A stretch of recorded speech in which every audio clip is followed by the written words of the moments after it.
Saudara-saudara umat Kristiani yang dikasihi Tuhan, saya Dr. Agusta Odin, Bupati Belu, dan bersama Ibu Freni Indriani Yanoraika, Ibu Ketua Tim Penggerak PKK, dan Ibu Ketua Dekranasda Kabupaten Belu, dalam rangka Hari Kitab Suci Nasional, kami berkesempatan untuk sedikit sharing pengalaman kami, pengalaman batin kami dalam membaca firman Tuhan dalam kitab suci dan dalam praktek sehari-hari, dalam menjalankan tugas sebagai kepala pemerintahan, sebagai ketua tim penggerak PKK dan ketua Dekranasda, dan tentu tidak terlepas juga dalam profesi kami sebagai dokter. Oleh karena itu, sesuai dengan visi Keuskupan Atambua, bahwa visinya adalah bahwa umat Allah Keuskupan Atambua semakin unggul, cerdas, sejahtera dalam terang iman dan persahabatan Kristiani. Saya kira visi tersebut juga sesuai dengan visi dari pemerintahan saat ini, yaitu membuat masyarakat Belu yang sehat, berkarakter, dan kompetitif. Demikian pun dengan misi Keuskupan Atambua, yaitu meningkatkan pastoral pendidikan integratif, meningkatkan pemberdayaan ekonomi kreatif, mewujudkan persahabatan Kristiani, dan Keuskupan Atambua yang unggul, cerdas, dan sejahtera. Saya kira visi dan misi tersebut sejalan dengan visi dan misi pemerintahan Kabupaten Belu. Oleh karena itu, pada kesempatan ini, istri saya atau Ibu Freni akan menyampaikan sedikit sharing tentang pengalaman iman dalam membaca dan menerapkan atau menjalani firman Tuhan dalam kehidupan sehari-hari. Saudara-saudari terkasih yang dikasihi Tuhan, dalam menyambut bulan Kitab Suci Nasional, izinkan kami sedikit sharing tentang pengalaman hidup kami yang semoga bermanfaat bagi banyak orang, bahwa sebagai manusia yang tidak sempurna, kami pun pernah merasakan berada di dalam titik terendah dalam hidup kami. Perjalanan hidup kami, perjalanan keluarga tidaklah semulus yang mungkin dipikirkan orang. Banyak kerikil, banyak ujian, banyak cobaan yang kami hadapi. Ketika masalah itu datang, kami melibatkan Tuhan, kami berdoa, karena hanya itu yang bisa kami lakukan. Kami membaca firman Tuhan, karena itu semua memberi kekuatan dalam hidup kami. Seperti firman yang ada dalam kitab suci, di kitab Yohanes, tertulis Yohanes 15 ayat 7. Jikalau kamu tinggal di dalam aku, dan firman-Ku tinggal di dalam kamu, mintalah apa saja yang kamu kehendaki, dan kamu akan menerimanya. Karena itu, ketika kami datang kepada Tuhan dan selalu melibatkan Tuhan dalam setiap langkah hidup kita, dalam setiap langkah hidup kami, dalam setiap persoalan yang kami hadapi, hanya pada Tuhan kita memohon dan meminta. Kita bersungkur, kita bersujud di depan Tuhan, di hadapan Tuhan, kita memohon kepadanya. Dan jadikanlah firman Tuhan menjadi pegangan, menjadi benteng hidup kita, menjadi kekuatan bagi hidup kita. Kami selalu menyempatkan diri setiap hari untuk membaca kitab suci, dan itu sudah kami terapkan di dalam kehidupan keluarga. Anak-anak walau hanya membaca 1 atau 2 ayat saja, kami selalu menghimbau dan meminta mereka untuk membaca. Dan kami berharap umat Kristiani juga mau selalu membaca kitab suci, karena itu pedoman bagi hidup kita dan menjadi kekuatan dalam langkah hidup kita sehari-hari. Terima kasih. Ya, banyak hal yang kita lakukan dalam menjalankan profesi sebagai dokter, dan hari-hari ini saya menjalankan tugas sebagai pemimpin daerah di Kabupaten Belu ini, tentu bersama Ibu Freni sebagai Ketua Tim Penggerak PKK dan Ketua Dekranasda Kabupaten Belu. Banyak hal sebenarnya yang bisa kita petik dari firman-firman Tuhan dalam kitab suci dalam pelaksanaan tugas kita sehari-hari. Jadi kita bisa contoh bahwa jadilah terang, jadilah garam ya.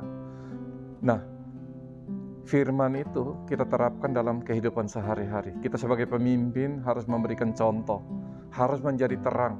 Pada saat semua orang atau rakyat Belu mengalami kesusahan dalam masa pandemi ini, kita hadir di sana sebagai pemimpin yang menggerakkan semua potensi, semua upaya ya dalam pemerintahan ini untuk mengatasi pandemi ini. Kebetulan kita juga sebagai dokter, banyak hal yang bisa kita lakukan sebagai dokter untuk membantu masyarakat-masyarakat kita yang dalam kondisi susah. Pada saat kami menerima jabatan sebagai bupati ini, tugas itu terasa berat, ya. Tetapi saya yakin bahwa Tuhan selalu beserta kita. Oleh karena itu, sesuai dengan program yang kami canangkan, bahwa kami harus membantu masyarakat yang miskin, yang susah dalam hidup sehari-hari. Pada saat kami datang, 53.000 masyarakat di Kabupaten Belu yang tidak memiliki kemampuan untuk mendapatkan pelayanan kesehatan. Dan kami memikirkan, disitulah peran kami sebagai pemimpin. Dan kami diperintahkan atau diutus untuk mewujudkan atau menyelamatkan atau membantu masyarakat-masyarakat kita yang dalam kesulitan.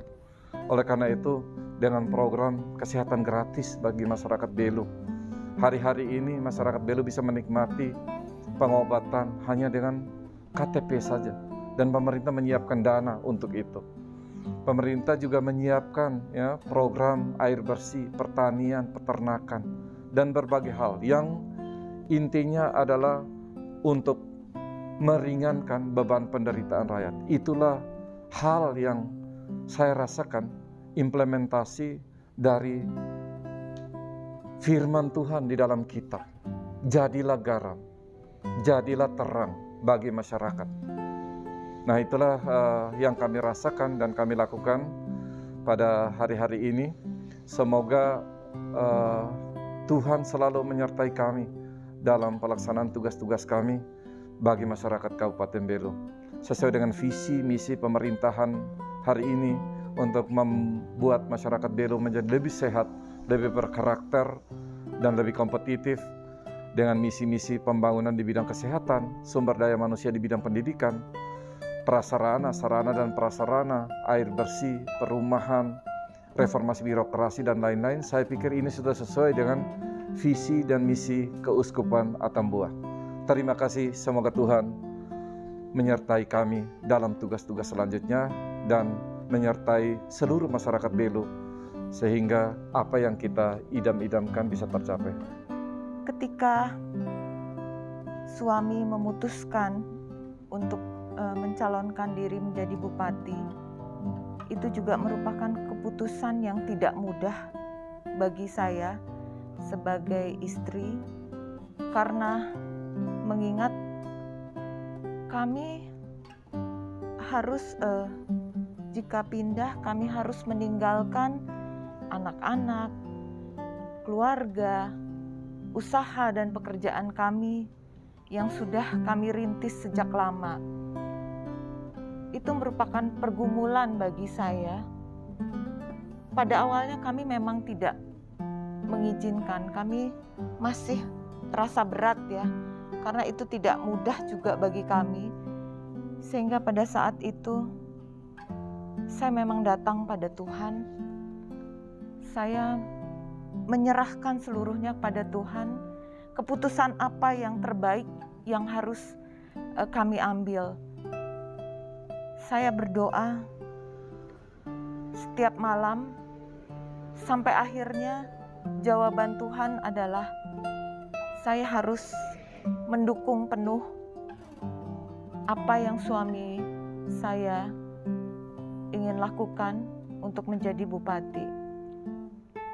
Keputusan itu langsung saya ambil dan saya memang mendukung total.